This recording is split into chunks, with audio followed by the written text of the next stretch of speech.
Okay, hello everyone. Welcome to the HEIR meeting. Let's go through all of the things that have happened in the last month. So we had 52 PRs merged since last time, roughly in chronological order. So we had a bunch of people come and ask for more priority around managing key material and memory more generally. So there was this paper about the key memory runtime paper that we had started to upstream, and then the work kind of stalled due to lack of effort or lack of time. And so we, Sarah, who I don't know where she works now, but she used to work at on OpenFHE, agreed to start taking up some of the work on this. And so I cleaned up my initial PR on adding the dialect for the key management, and we merged that one. And a big accomplishment from my personal annoyance was that now HEIR uses a hermetic LLVM toolchain for its C compiler. So now if you use Bazel build, you should not see any issues, any compilation issues related to your own system. Everything should be managed hermetically. So that's quite nice, especially for macOS users. And if you run into any issues with that, please let me know, and I will fix it. I have also been doing a lot of work on supporting rolled kernels in HEIR. So I have a section during the open discussion where I can talk about this in more details. But the short of it is that now you can run like a matrix vector multiplication as a kernel, and all of the management passes and stuff will just work. There has been a lot of work on torch operator coverage. So we have we're working on a CI to track what torch operators still need coverage, but we're working on support for 1D convolution. Thanks to Mark, we have linalg dot is now supported with the concept of a zero-dimensional tensor. We have a lot of work that's been going on around batched convolution, 2D convolutions, and average pooling. So there's a lot of work on that. In particular, there's been a lot of blockers around ISL being slow to generate code for packing these things. So there was a change to the design involving allowing you to specify the order in which you traverse the different variables and a subset of variables to traverse in order to generate the packing. And there's also, I think, one of these links, I think, will point to the composite layout change that's also been in the works. I think we might deprecate domain schedule attribute, to be honest, though, in favor of the composite layouts. So there's an open issue for that if anybody cares. Yeah, so we'll track that. The composite thing is now ISL has a hard time generating some of our layouts if you do the composition of all the layouts, but if you represent them as a list of layouts that are implicitly composed, then it will generate the loop for each of them separately much more quickly. So we're sort of experimenting with the best way to handle this going forward. There has been a bunch of work on Rotom. I think there's some in-progress PRs, and then there's support for the roll operator, as well as like seeding the initial layout so that it can start Rotom from some default layouts, and then Rotom can run and optimize stuff. So I'm pretty excited to see that get all the way through. We have I've been working on some agent skills. So this is basically to if I have time at the end, I can do a little demo. Maybe not a demo, but I can show what the skills are and where they are. But basically, the process of starting with a crash and getting to a minimal reproducing IR for a specific pass is just like kind of rote and boring and annoying. And so there's a bunch of tools. I kind of cleaned up some of the tools to help, and then I wrote some skills that tell the agent how to run the tools. And so now if you're using an agent and you say something like, find a minimal reproducing IR for this failure for a particular pass, it will hopefully see the skills and go and do things, and it will, it's actually quite handy, I feel. Especially if you are going to go get a cup of coffee or something, then by the time you get back, it will have an IR. It's not minimal yet. I think there's some more work to do, but anyway, that's like sort of in progress. If you're interested, chat with me and we can work on improving it. There's been some improvements to the docs. We added a guide for adding a new backend.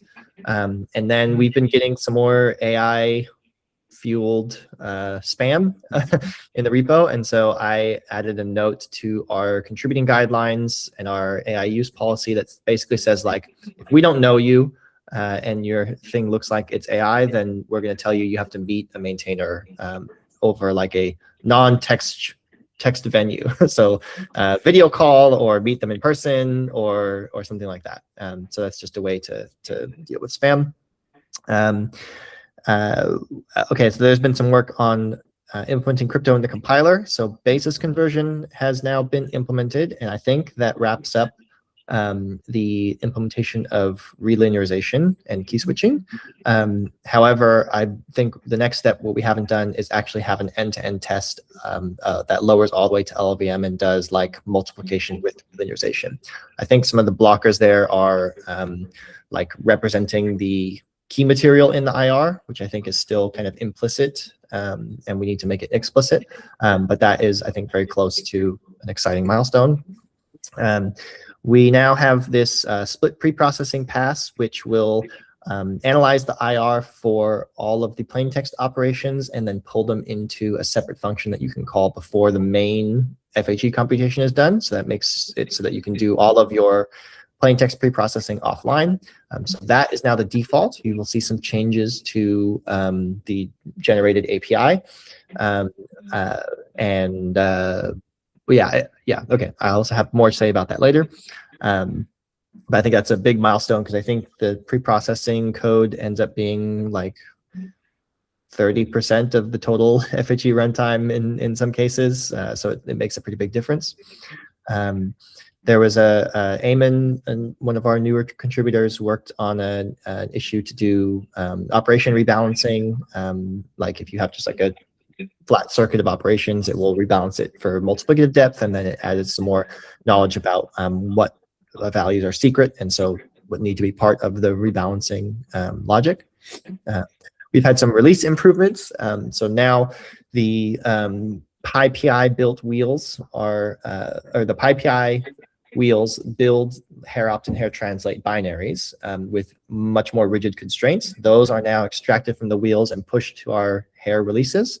And I did this because we have this rules HEIR project on the Basel Central Registry that now allows you to write a project that uses HEIR but does not depend on the HEIR GitHub repository. So you don't have to build all of LLVM. It will just fetch the latest binaries or fetch specific pinned versions of HEIR translate and HEIR opt, and then give you the same macros that we have for building OpenFHE and Latigo-based projects.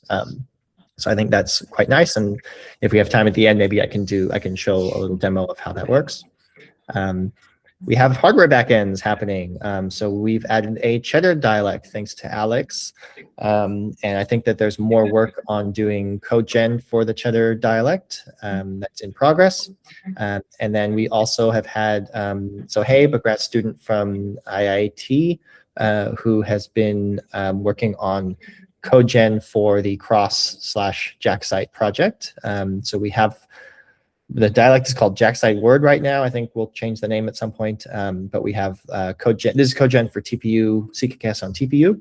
And then I'm working on upstreaming all of the research improvements to the CKKS on TPU stuff to our JackSite repository. So that's happening. And then we have a new intern, Akil, who's sitting in the room with Asra there. Has been very productive in his first week, already pushing some fixes to some HEIR issues on GitHub. But I think his main project will be working on the ship bootstrap algorithm. This is the newest, latest and greatest CKKS bootstrapping algorithm that does not use polynomial approximation. It uses like blind rotate instead. So we're going to try implementing that in JackSite and optimizing it for TPU.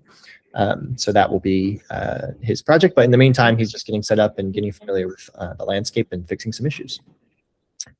Okay, in progress. Yeah, so we have Cheddar backend emitter working, or in progress. We have Rotom's ruled layouts. I think that one is approved and just needs to be rebased, and then we can get it in.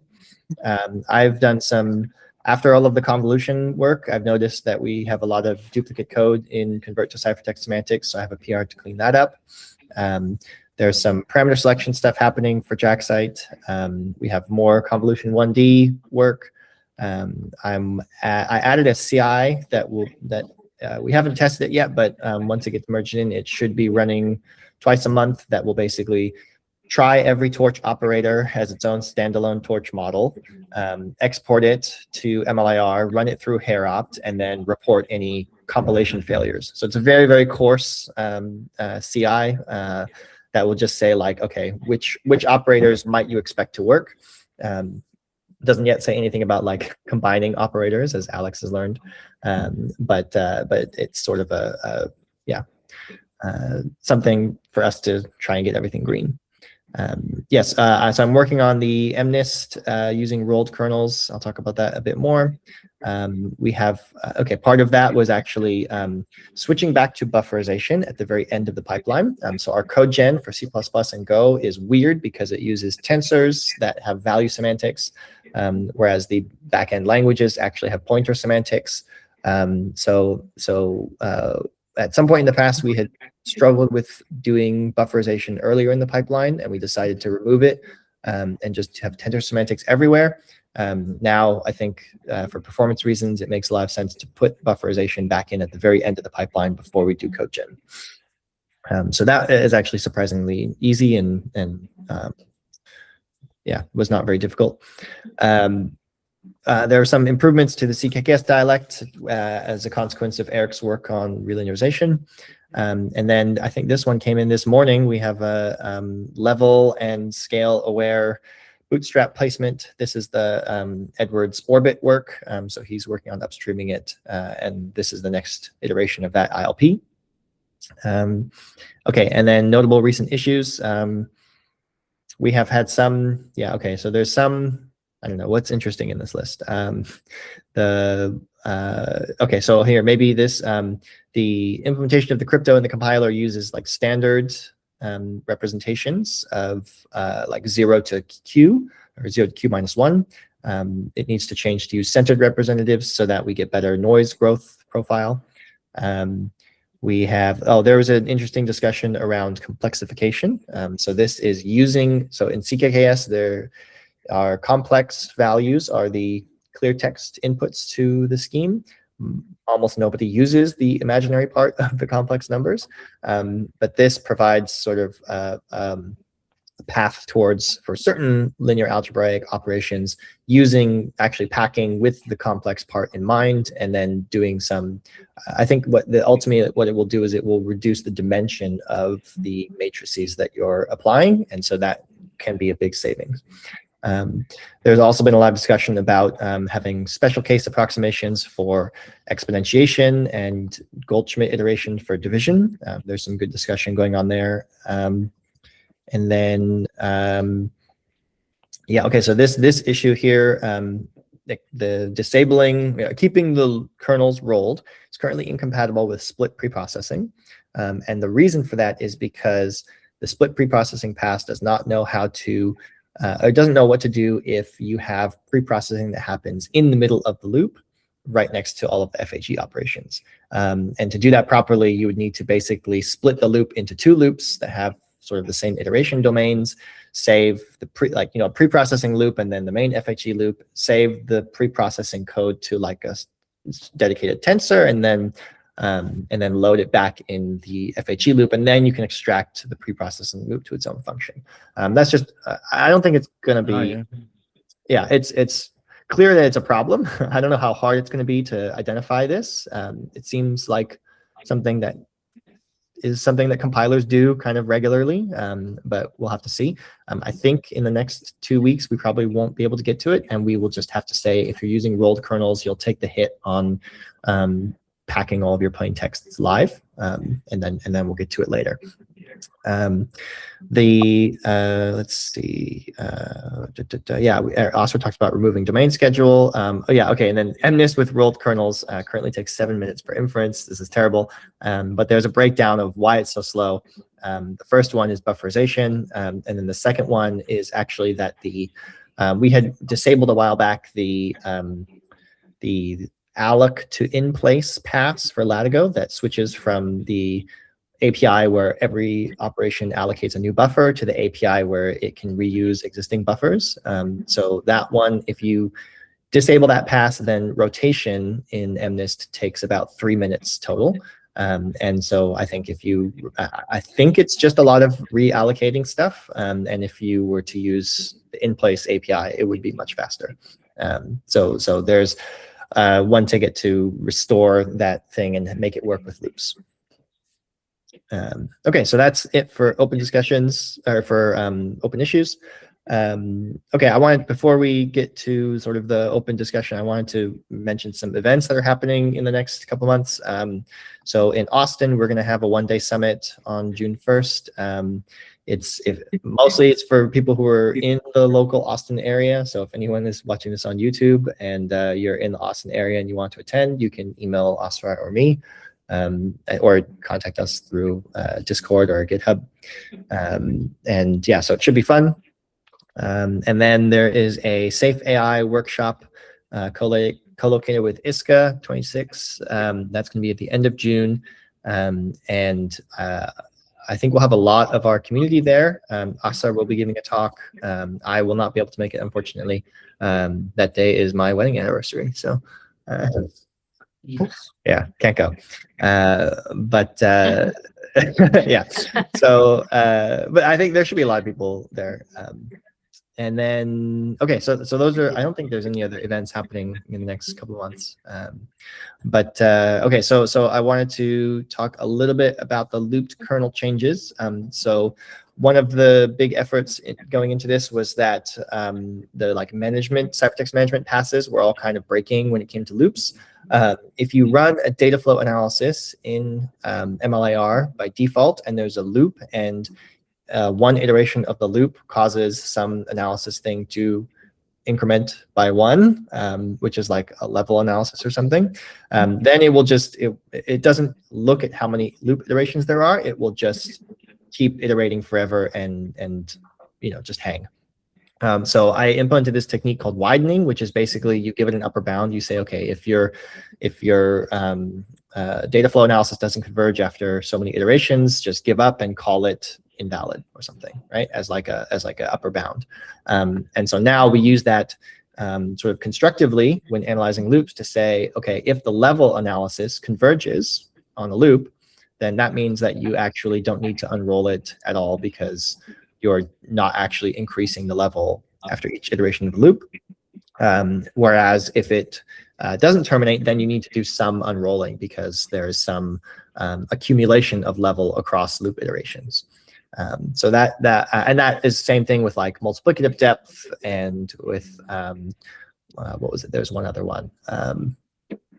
I guess ciphertext dimension for relinearization. But yeah, so now those all work on loops without any sort of issues. And now if you run a mapvec op through with some of the, okay, there's some very special flags that you have to put here. You have to tell it how much level budget there is in advance, and you have to specify, you have to disable split pre-processing. But okay, so if you give it the right set of flags, and we'll work on cleaning this up in a bit, then matrix vector multiplication will work. It will be fast, and it will keep the, it will compile very quickly, because it will just be a tightly rolled kernel. Like I said earlier, MNIST is in progress, but in the process of doing this, the baby step giant step kernel itself has like an if statement in the middle of it, and that if statement will sometimes return a plain text operation and sometimes return a ciphertext operation. And so I had to do a bunch of work to support that. And one of the things that fell out of that was that in some cases we have no option but to require the user to pass. Well, so we want to have like a trivial encryption of 0. Like, so in most FHE schemes, you can do a trivial encryption of 0, where you give it a secret key of, a sample of all zeros, and that is a valid encryption of the ciphertext with respect to any secret key. And if you do that, then you can encrypt 0 trivially, but not every backend has an API to do this. So in the case that, by default, we want to be able to detect this and say, okay, if your backend supports this, then you can insert that operation. And if not, then we ask the user to pass in an extra encryption of 0. So if you enable rolled kernels, your API will change again, and you may need to pass in one or more encryptions of 0 that have their own preprocessor helper functions. So that is a little quirk of this. Okay, and then I discussed why split preprocessing is incompatible with disabling loop unrolling. Okay, I've been talking a lot. Maybe, I don't know if Asa or Mark, you guys want to talk about your progress on supporting other torch operators? Yeah, I can give a little progress update about convolution 2D progress open, quite like the next steps there. So we have row interchange off right now, which is the optimization to reduce the number of non-zero diagonals. That may or may not have a bug. Mark posted an issue about that. So I'm in the way of sort of testing and figuring that out as well. But mostly the blocker on convolution 2D right now is going to be the ISL packing slowness, which Jeremy talked about at the start about this composite layout fix. So that should be done today. So fingers crossed that we can get at least the compilation done quickly. But yeah, I think we would appreciate help with the split preprocessing part of that. I think that it doesn't seem too conceptually complicated to get done. And I think it would make a big difference in the performance. By the way, average pooling is done though. So average pooling is done. Yeah, the average pooling fix, like correctness fix is done.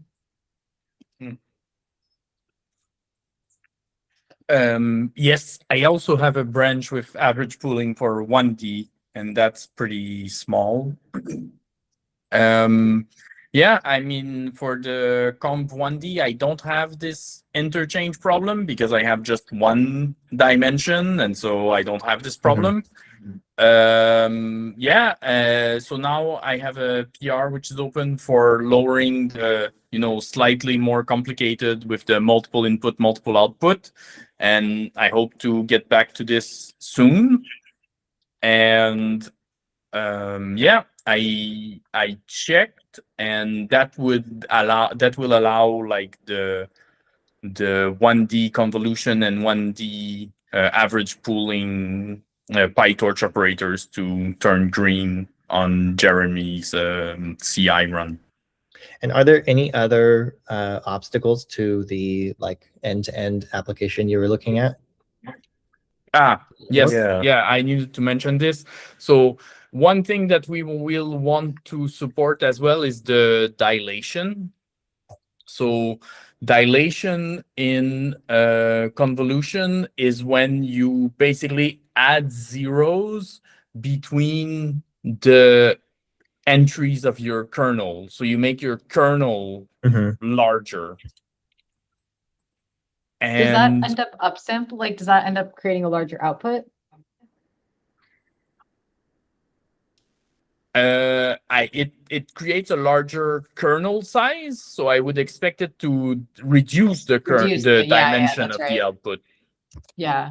But I haven't looked into this too seriously yet. So now I need to do this multi-input, multi-output, then average pooling. That will allow me to get my convolutional neural network to go through, and then the dilation. That's kind of my roadmap for the immediate future. But the dilation, I would hope that it wouldn't be too complicated to just expand the kernel a bit and make it work. Cool, thank you. All right, before I can talk about rules HEIR and agent skills and stuff, but I want to open the floor to any questions or issues that people want to raise, or introductions of anyone new from the community. Yeah, go ahead, Evandro.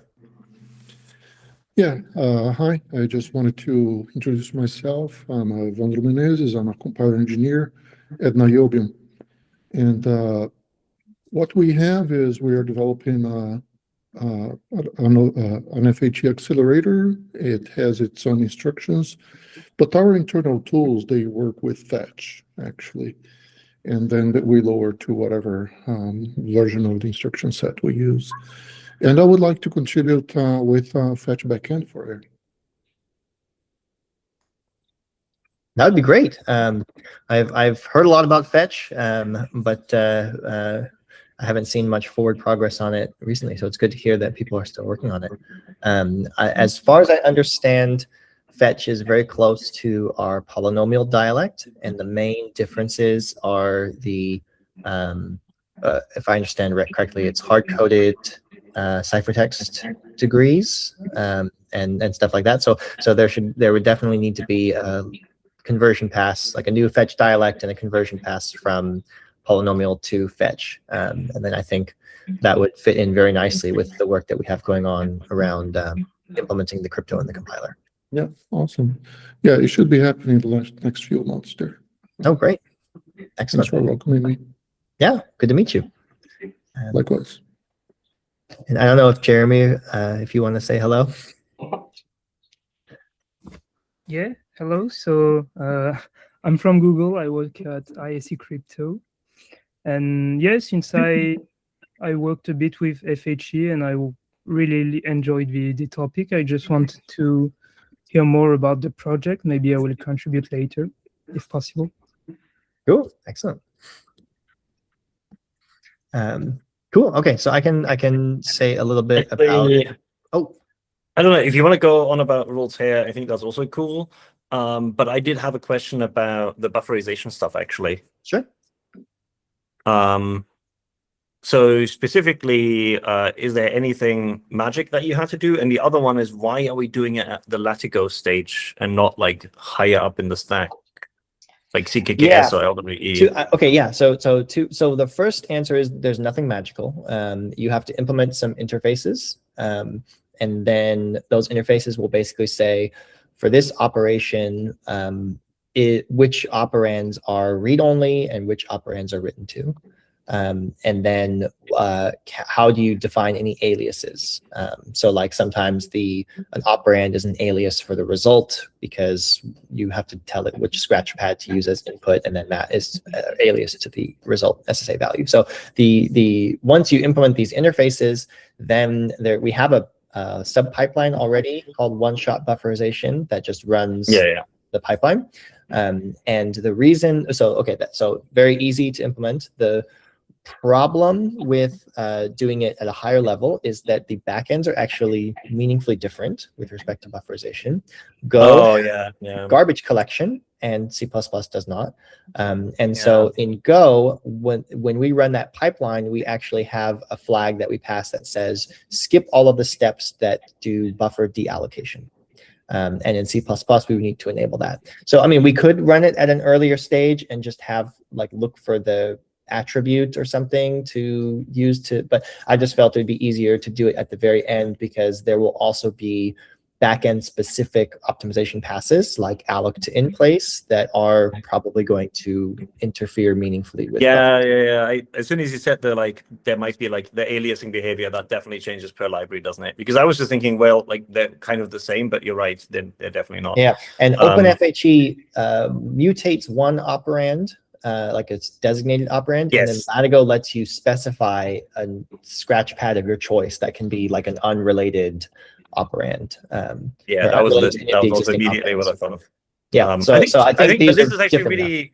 Yeah, I know you asked me to have a look at that. I'll look at the reviewing that tomorrow. But and I'll use that. I'll very happily review it, because I'll steal that from that for the cheddar emitter, which I ported to emitsi now. So I don't know. I think emitsi doesn't care. I don't think emitsi cares about whether it's values or memref, right? It does just.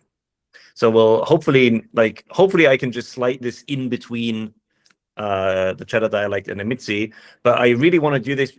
Ideally, we also really want some kind of in-place-ish, alloc to in-place-ish thing for cheddar, I think, because cheddar really likes the move semantics in C++. And so currently there's a whole bunch of redundant copying going on, or just initializing ciphertext that then immediately get moved into and moved out of again, right? So there's a whole bunch of pointless things. I'm fairly confident Clang will probably get rid of anyway during compilation, but it just means the C++ we generate is really bad and really ugly. Yeah. So I I think we had did we generalize it? I thought that we had either talked about or fully generalized the alloc to in-place pass across OpenFHE and Latigo. But That's now right. that I'm looking at it, I'm not sure. I think Oh, we I think- maybe generalized the patterns. Yeah, we have like a general interface, like the interfaces are used across both dialects. But I was gonna say as well, like we had explored porting the OpenFHE emitter to emit C as well, and that would also be like pretty trivial. So there's, I don't know, maybe there's like there's a couple of things that probably we should clean up the emitters more generally with. Yeah, I think well, if Alex has already ported the cheddar emitter to emit C and we can get that upstreamed, then I will take on the job of porting the OpenFHE because that was my mess that I created. So I will clean that up. Yeah, and then the TFHE Yeah, I think rest emitters. Yeah. I think our platonic ideal of an emitter is now mostly using emitc if it's going to C, right? It's Yep.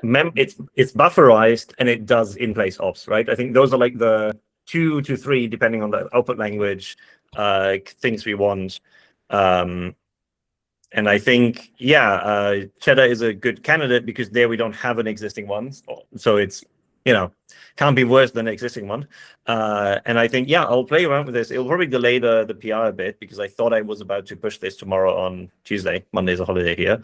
But I think I'll take another day or two to play around with the bufferization and in-place stuff. I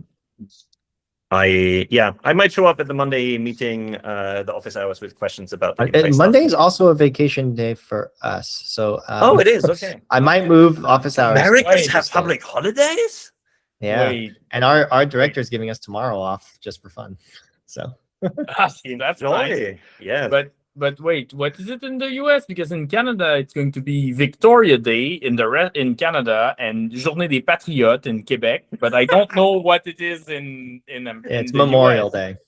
Ah, yes, that's what it is. I don't even know what it is in Europe, to be honest, but it's something. It's Pentecote Monday. It's Whit Monday. Oh, of course. Yeah. Yes. Yeah, they gave us Friday off specifically because Whit Monday and Memorial Day were off on Monday. So they were like, okay, many people will have a 4-day weekend. Yeah. Nice. Okay, so make that. I will probably poke you on Discord on Tuesday. That's fine. Yeah. Okay. But yeah, that was my question. Please go on with rules HEIR stuff if you want. Any other questions before I talk about this stuff? Okay. So so in the Basel Central Registry, now there is a rules HEIR project. So what this will do is it will provide as input. So I'll go to the GitHub repository for it. So it will provide, we have some examples here. I'll do the Latigo one to start. So what you do is you basically say, get my Basel dep for rules HEIR. In this project, it uses the local source, but if you just say version 005, then it will pull the proper thing. And then what this will do is it will give you access to all of the macros that you need to actually run HEIR. So in the build file here, you can see this is exactly the same as our internal Latigo Basel rules. So we have the HEIR Latigo lib. This will, you can specify this externally. You can give it any custom compiler flags, tell it whether to do split pre-processing, and then it will create the same, run HEIR and create the Golang library for you. And then similar to the existing thing, right? You get access to all of the encryption helpers, the function, the decryption helpers, and you can just run your test. So this is like a way to run HEIR standalone without having to actually build it. The downside is that it is pinned to a specific release version. So right now it's pinned to whatever the current release on HEIR's GitHub is, which was a couple days ago. And if HEIR has a new release, then I have to update this project to point to the new release. So maybe by the time I get tired of doing that, I will have an option that you can set that will have it fetch the whatever the latest one is. But I think the problem there is, okay, the first problem there is that you have to specify hashes. Like Bazel is very secure, and you have to say what the SHA is, and for security reasons. But what you can do, what is supported, is to point it to a local build of HEIR. So if you really want to use this and like test it with local changes to HEIR, then what you can do is down here, where is it? So here you can basically say, you know, this is just some boilerplate, but you can basically say, configure this thing to point to my local path of like where my Bazel bin has put the binaries for HEIR translate, and then it will use those. So you can do this to say, okay, I want to like test my standalone example that will be updated with the upcoming release against my local build changes to HEIR. So that's nice. I don't know if I had much else to say about that. It also works with OpenFHE, but the problem with OpenFHE is that OpenFHE comes with a bunch of complexities to do with the linker options for OpenMP. So here you'll see that, you know, this one is supposed to work in CI on any platform. So it has like on Mac OS, you're not supposed to pass OpenMP because Mac OS's claim doesn't support. It doesn't have like an OpenMP flag, whatever. Okay, doesn't matter. But the point is that if you're doing this with OpenFHE and you want it to be fast, you're going to have to do a little bit more complicated stuff to actually get it to use multi-threading. So okay, so that is all I had to say about rules HEIR. I guess the other thing is that at some point soon, we on the Phazon team at Google are going to be like using that as like our basis for like public facing examples of HEIR. So, you know, at whatever point that we do that, we'll have a repository that has a bunch of examples, and those examples will all be using rules HEIR to do their compilation. So that's sort of why I'm working on this. And then I think we had someone from Niobium also ask me like, hey, can you compile this torch thing through HEIR, because we don't want to handwrite the OpenFHE, and it worked. And so I cleaning this up so I can send something back to them to say, like, okay, here's your example with HEIR, and it's reproducible, and you can tweak the flags and stuff. But okay, so next I wanted to talk about the agent skills. Did I have yes, here we go. So here I've added 4 skills, which are just wrappers essentially around specific CLI tools. So 2 of them, E2E to Bazel and Lit to Bazel, are wrappers around scripts that we have where if you give it a test target, it will figure out what is the right Bazel invocation that you should run to reproduce that test target in a way that allows you to like change the flags locally without having to mess with the target. So like Lit to Bazel, here's what the skill looks like. You start with some target. Oh yeah. Does it have an example? I guess this one doesn't have an example, but so, okay, there's this Lit to Bazel command where you give it a test file or a test target, and it will then figure out how to turn it into a Bazel run command. The point of doing that is that then when you want to add different flags for debugging, then you can add those flags to the command line invocation and then rerun it, and then it will either output like debug logs, or it will, in this case, this skill will dump the intermediate IR from each compilation path to like a local file on your file system.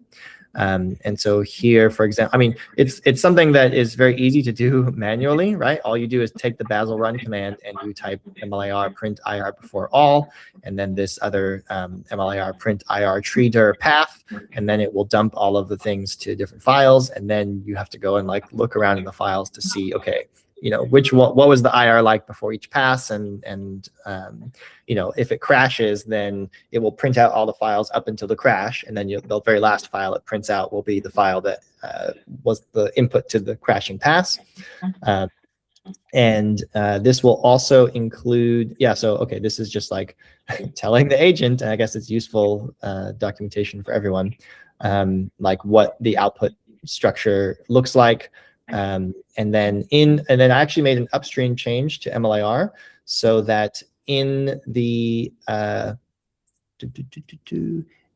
did I put that in there? Yeah. So in the dumped file now, it will actually include the pass options for the pass that was run, so that you can now figure out exactly what was the pass with all of the specific options, and you can just copy and paste that into your command line when you're doing the reproduction. I think that's actually the next skill. But yeah, so this one dumps the intermediate IR, and then in the last one, yeah, reproduce failure. Okay, so reproduce failure, this skill tells the agent how to combine all of the tools. You start from some starting point, which is either a Bazel run command that the user already has, a Bazel test command, a path to a file, a path to an end-to-end test, a path to the file for the end-to-end test, whatever. And then it will say, okay, figure out the right Bazel run command by either using lit to Bazel or end-to-end to Bazel. And then identify the IR that was causing the problem. So here you can see where it has the actual, like the full invocation. This is what will be printed out in the dumped IR file. And then you create a Bazel run command that has the pass pipeline, which has the pass and options and the IR file. And then it tells that to persist that as its own standalone test, so that you can iterate quickly with Bazel test on that thing. And then what else does it say? Yeah, this is just where to put the file.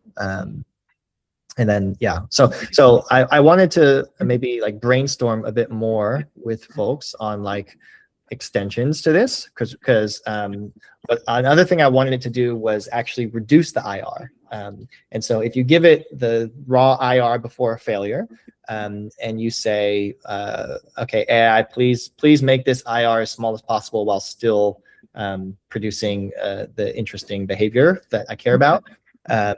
So that kind of works sometimes. The agent's pretty smart and it can kind of figure it out. There is an upstream tool called MLIR reduce, which is like a formal reduction tool that is basically completely broken right now. But there's a Google Summer of Code project where someone is working on fixing it, and I'm reviewing a lot of their code. So I know that stuff is happening on that front. So ultimately, you could either just ask the agent to reduce the IR manually, or we could add a skill for that. I think that there's also probably like a general like bug hunting skill that might be useful if there's some bad behavior.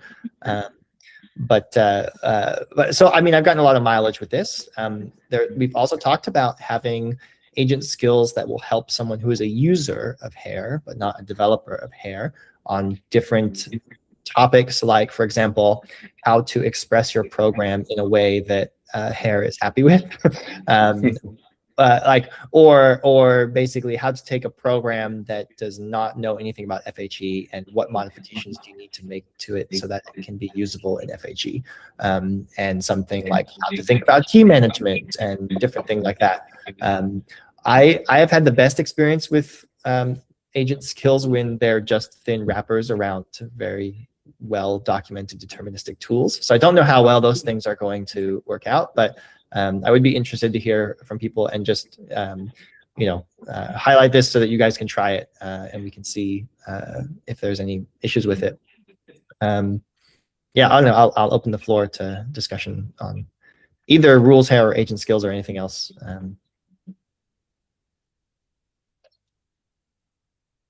I don't know, Alex, have you tried them yet? No, actually, I have to admit, I don't even remember what I need to do to make Claude pick them up automatically. Nothing. So it should. I think it should just be. And I think you could just ask Claude, like, what skills do you know about in this repository, and it should list them. I think the point is that I do need to manually trigger some of these, right?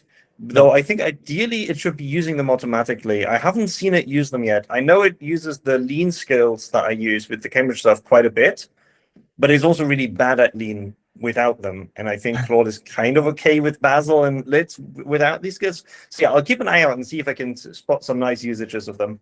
Yeah, I mean, I have tested it with Claude and it is able to pick it up automatically, but your mileage may vary. Maybe you have some other configuration setup. Thankfully, I haven't had to reproduce failures in a while, so Okay, fingers that's crossed.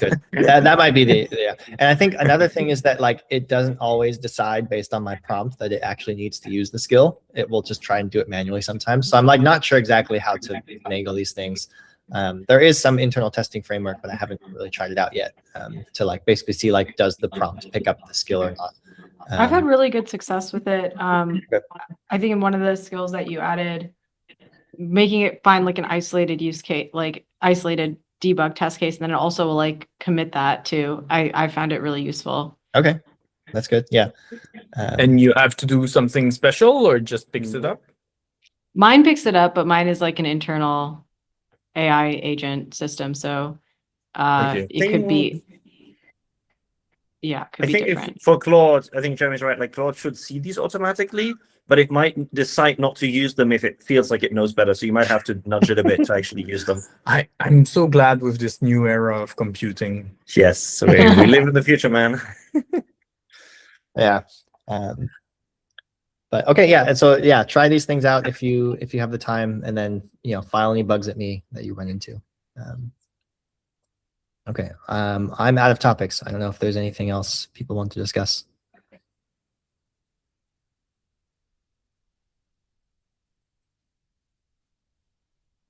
Okay. Well, okay. One other thing that I've been working on very, very slowly that I just pulled up my like personal notes is better debugging in terms of like user inserted logging. So I created this debug dialect that would allow you to like insert a specific location for a callback that would then farm out to like an arbitrary callback in the back end. And in like our default behavior with this like debug thing is it inserts one after every single operation, and for huge IRs that's like a problem.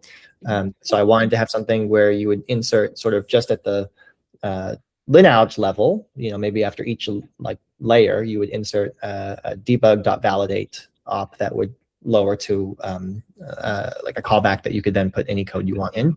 And I was still working on that, but I've run into some issues actually getting it to go through the pipeline without any problems. But yeah, I want to also, maybe that's another useful skill where it could say, okay, insert like, so like one thing that I often do is I get the compiler to compile a model and then it's slow. And it's like, okay, well, now I have to figure out like what's causing it to be slow.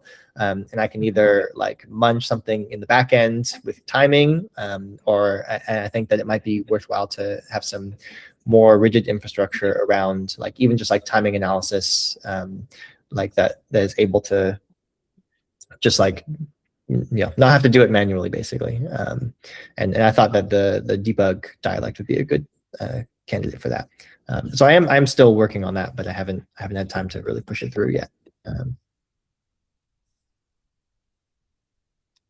Actually, maybe because I think Ed is here. Hi, right? I think I saw the like an orbit related PR pop up sometime today. Yes. Hello. So good news. The submission results came back last week, and then Orbit is now conditionally accepted to use security. Yay! So that's kind of why I've been like pushing more on it now, because I'm like, okay, yeah, it's gonna be like a published paper, and I don't feel bad about like having to like resubmit or anything like that. Artifact evaluation, my friend. I think we're actually good on that front. Like the code is actually it's much cleaner in Orbit than it is in Rotom, but Rotom's getting there. I mean, like Rotom got all 3 badges anyways, so I'm not not worried on that front either. But yes, Orbit's getting accepted. The latest change is essentially like adding in the scaling aspect into the ILP, and then the stuff that's going to be coming up afterwards would be adding in the compression layers. So all of the DAG reductions and the graph partitioning that would actually scale the ILP. I think I'm not sure if this is in already, but I think I saw someone was working on like a ResNet model. That would be like a pretty good candidate to actually then test Orbit on. And then we can like then feed it through HEIR's Latigo backend, because Latigo is the one that actually supports like variable scaling and variable water lines. The other front here, this is something that I was also working on, but I don't think it made it in yet. Let's see if I can paste it into chat. There's like another work in progress Rotom PR. So this is going to be like the follow-up work, which is now Rotom with layout alignments, assignments, and lowering. So it's like, how do you take from the seeding pass, and then how do you do layout alignment, which is like given any tensor operators, figuring out what are the aligned layouts in order to then do assignments on these tensor operators to generate your kernels, and then finally lower this deterministically into some set of HE operations that you can then run on the backend. So this is the core Rotom logic, right? Yeah. So this will be the core Rotom logic. I think I have it working for like one matrix multiplication, and then slowly but surely we can then start adding in all the other tensor operations into it. This is heavily work in progress right now, so I haven't. I need to go back and like clean through most of the code. But I think like for one of the test cases that it runs through, it actually does do the lowering process for Rotom's matrix multiplication. So it's actually like not going through like the lineage mapmul pass. Very cool. Cool. Yeah. And then, yeah, I think the follow-up work to that would be once this passes in, at least the simple MNIST benchmark with like the 2 matrix multiplications and like the quadratic function, we can definitely run that through this pipeline. And I think, as I understand, it's going to require unrolling everything.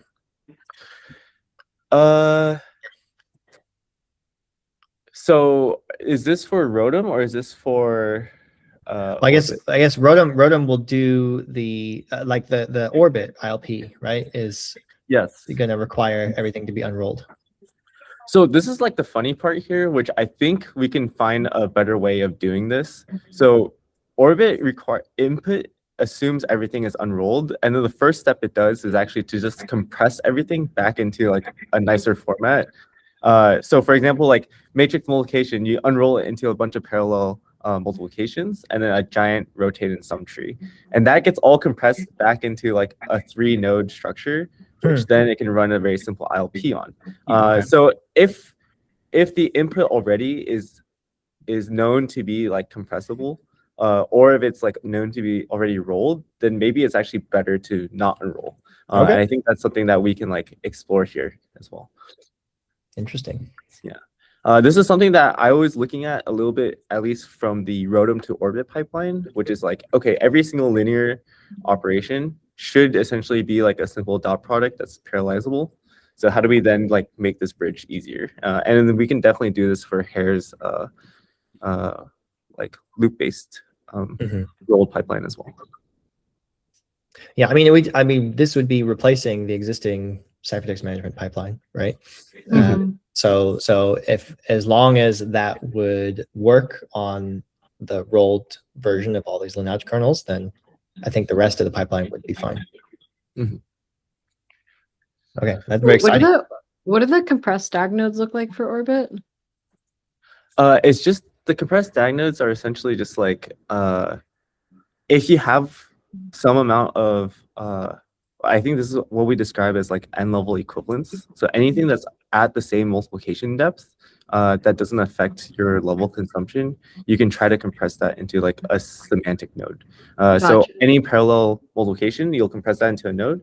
That node then just has a weighted ILP score for like, hey, if I decide to bootstrap on this node, I'm actually going to be bootstrapping across like, let's say K parallel nodes.